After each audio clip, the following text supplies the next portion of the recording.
It seems to me, though, that the great difficulty that we face is, first of all, to excavate our actual history. And I am part of the history which occurred in the Caribbean.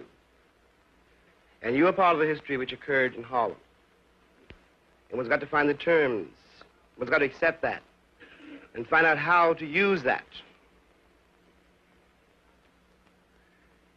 And one has got to decide, I think, that the actual and the moral bases on which the world we know now rests are obsolete,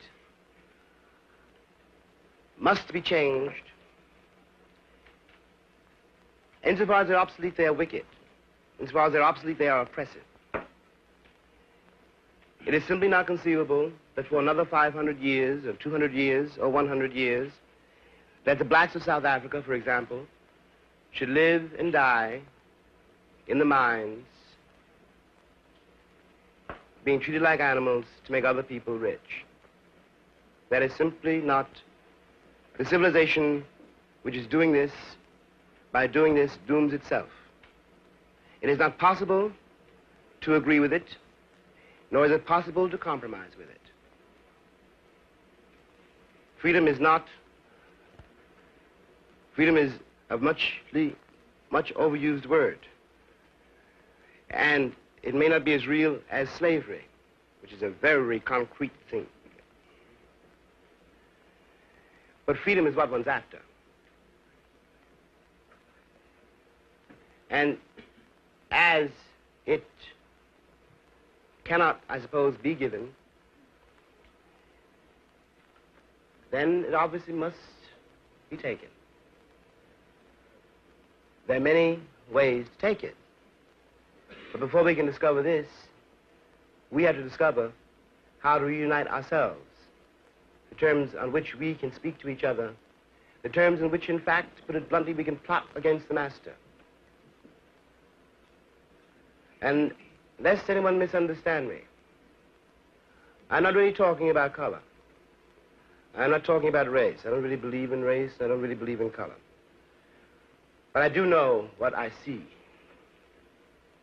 I do know that in the very same way that the American Negro situation menaced everybody in the country, and now it is visible. What happened in Detroit is perfectly logical, and the lesson is plain.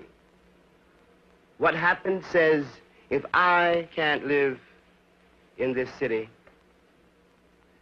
you can't live in this city either. When a city goes under martial law, everybody in the city is under martial law. If I can't walk out and buy a loaf of bread safely, neither can the housewife. That's why she's on the range, learning how to shoot a pistol. In the land of the free and the home of the brave. They're confusing themselves with the Indians, you know. They're back at the wagon train. But we all know who's in the streets of America. We know to whom we are referring when we talk about crime in the streets. We know the son of the president of Pan Am is not in the streets. Only one person in the streets, that's me. And they're plotting to shoot me in the name of freedom, dignified by law. And I'm supposed to agree. I'm supposed to agree. No, sir. I won't be disorderly no more. Alas, the party's over. The question is, what shall we do? Everyone knows it. The question's in everybody's lap, from Washington to London, to Bonn. Everybody knows it.